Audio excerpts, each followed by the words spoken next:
Hey all, today I want to show you a really quick and easy way to make a bonsai pot, and this bonsai pot will be really unique. Every one you make will be different and unique. This is a sample of more or less what we're going to go for.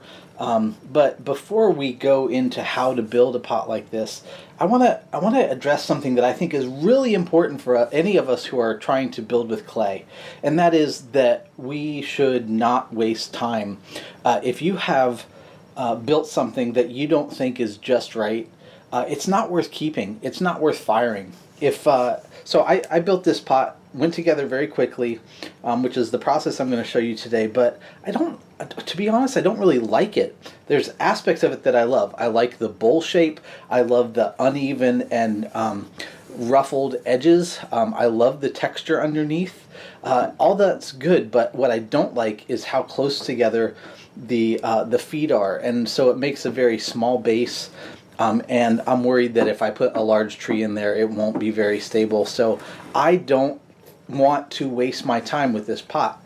To finish this would require firing it, possibly glazing it and refiring it to the finished temperature, and then even if everything's fine and dandy at that point, I take all the time to wire a tree into it and put a tree into it just to have it tip over and start feeling frustrated. And so my choice, my decision point is now. This is just air dry clay.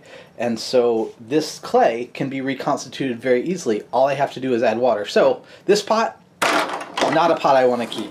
So I'm going to put this and recycle this clay. I'll add water to it, I'll reconstitute it. There's a video or more that I've published already that will talk to you about how you can reconstitute your clay.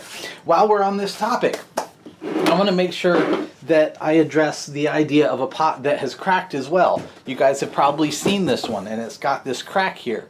And this crack makes the pot absolutely unusable. I want to make sure just to say to you, it is not worth trying to repair a crack.